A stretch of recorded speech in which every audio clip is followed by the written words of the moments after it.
Sa mundo ng mga OFW, sanay na tayo sa hirap at sa lungkot ng malayo sa kapamilya. Pero aminin man natin o hindi, may mga sandaling kailangan nating huminto. Pansamantalang itigil ang buhay sa ibang bansa. Hindi para sukuan ng laban, kundi para muling kumonekta at maibsan ang pangungulila sa ating sariling bansa. Ito ay isa sa mga sandaling yun. Hayaan niyong sama namin kayo sa aming paglalakbay pauwi sa Pilipinas. Hindi lamang para magbakasyon, kundi para dinipagdiwang ang ika-70th birthday ng isang taong mahalaga at nagukit ng magagandang alaala sa buhay ng aking asawa. 7 oras mula sa Dublin patungong Doha. Mahaba pero kung ganito makomportable ang lipad, hindi mo halos maramdaman ang pagdaan ng oras. Sa loob ng eroplano, walang maligalig sa paligid. Malambot ang upuan at bawat pasahero may kanya-kanyang mundo sa harap ng screen. May in-flight entertainment system.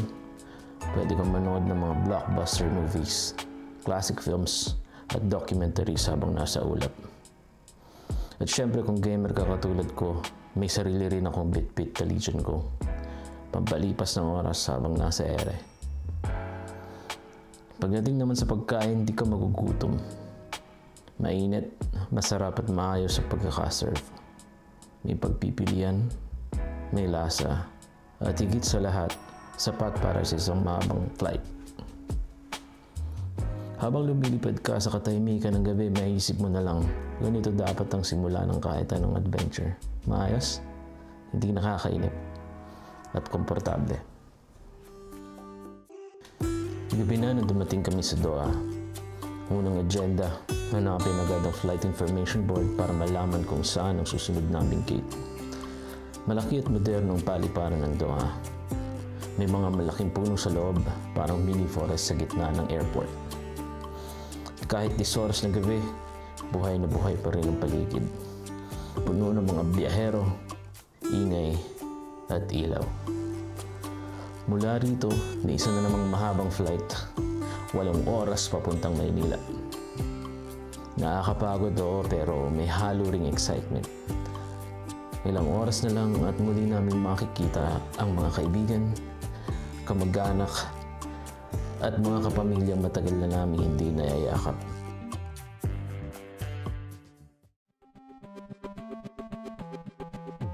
At sa wakas, dumating na din kami sa Manila. Tapos na ang mahabang biyahe.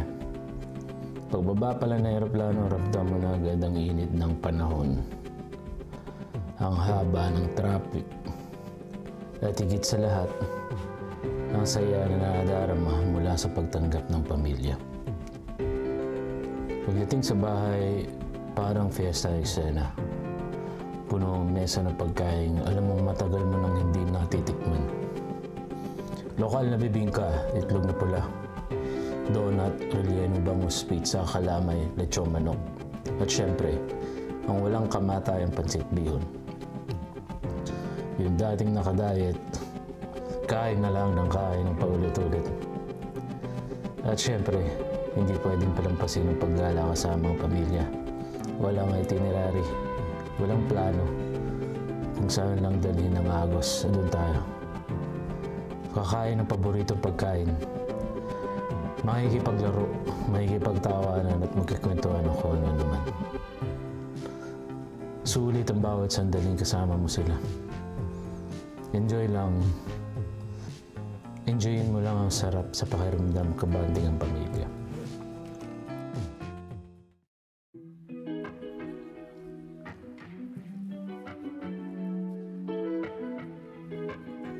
Sa bawat bakasyon, ang kaugalian na namin magkaroon ng side quest. Sa pagkakataon nito, diretso kami sa isang bansang moderno, malinis at sobrang aliwalas. Walang iba kundi sa Singapore. Pagdating sa paliparan, agad namin inasikaso ang travel tax. Pero nagulat kami nang nalaman namin accepted pala kami. Dahil ILR na kami sa UK. But anyway, pagpasok namin sa loob ng airport, syempre gutom na kami. Unang misyon, pagkain agad.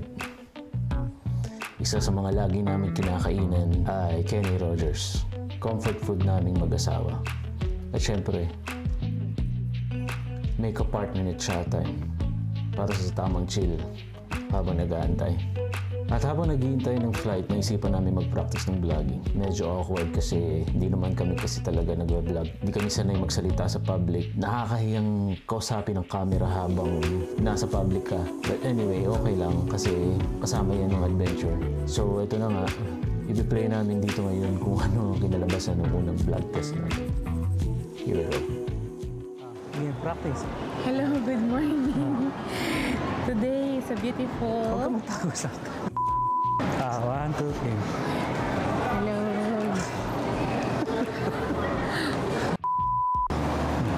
Excited kami. Ulit. Ay. Isa pa. Excited kami papuntang Singapore. Hello, good morning. We are here in Naiya Terminal 3 and we are ready to board our plane going to Singapore. So we are so very excited about this travel. Hopefully the weather will be fine and hopefully we will have a lovely memories together. See ya! Bye!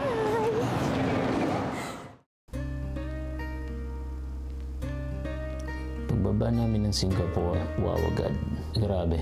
Parang hindi siya airport, para siyang mall and garden na pinagsama. Isa siya sa pinakamaganda, pinaka-effective na body parang sa buong mundo. It is said that simula noong 2013 hanggang ngayon, ilang beses na itong tinagurian na best airport in the world. At hindi ka na magtataka pag nakarating ka dito. Ganda niya talaga. Unang pinuntahan namin ay ang Jewel Changi. Isa itong multi-use complex na nasa gitna ng airport. Kilala sa iconic na HSBC Rain Vortex. Currently, pinakamalaking indoor waterfall sa buong mundo. Meron itong natural light, amazing greenery, and of course yung waterfall sa gitna. Literal na parang may magic ang lugar. So, habang nakatulala kami ni Mrs. sa ganda ng Jewel Changi, nag-try ulit kami mag-vlog. Pero kahit super excited kami, hindi kami nakakapag-vlog na maayos. Here we go. Hello! Habang naglalakad. Hello! Hello guys! Nandito na kami ngayon sa Singapore Jewel Changi Airport. Yeah. Makikita nyo ang world's tallest indoor waterfall. Tara na! Hello! Nandito na kami sa Singapore Jewel Changi Airport. At ngayon, makikita nyo ang world's tallest indoor waterfall. So yun, after nun, naglibot-libot lang kami ng konti, window shopping. After that, kinonsult na namin si Google Maps. Punta na kami sa hotel. So, we chose na mag-commute na lang. Apart from mas mura siya, ano kasi, ma-experience mo yung culture ng Singapore. After nun, dumaan kami sa convenience store para lang bumili ng konting snacks, konting essentials. Then finally, nakarating din kami sa Wyndham Hotel. And then here, tutur namin kayo sa room na napili namin. So, here we go. Hello guys! Nandito na kami ngayon sa aming hotel. So, ang tagal-tagal na namin pinagpilian yung hotel. So, ito papakita ko sa inyo kung nasaan ang Marina Bay. Ready na ba kayo? Tada! Oh, di ba? Ang ganda na view. Wait lang. Wait. I-adjust ko lang yung Ang ganda, ano Ray? kasi hindi siya makita dito. Oh my God! Flyer. Ano kaya yung church na yun? Ano? Ang ganda. Mini tour, baby. Merong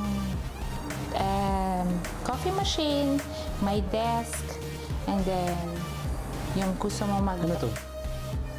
Hindi ko nga mabuksan eh. Ay, Hindi. Sa kabila yung bukasan. Yan. may fridge.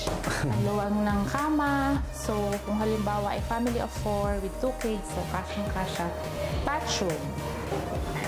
So, akala namin yung merong ano, Wala namin yung meron tayo. bathtub. Pero wala pala. Pero Maybe kasi sa, nga to. sa mga napagpilian namin, so, ang mas pinili namin yung view. Yeah. Yan, so maganda. para makita rin namin yung night view ng Marina Bay. Yan, yun lang meron. Gusto mo na lang magstay dito sa sa hotel. Magpahinga lang kami and then hopefully maikot namin yung Marina Bay at saka alam ko, natatandaan ko pa meron parang food stalls malapit sa Marina Bay. So, yun lang. See you again soon! So ganda na lang muna tayo guys, and if you like this type of content, please like and share. Also subscribe on our YouTube channel, and we'll see you in the next one.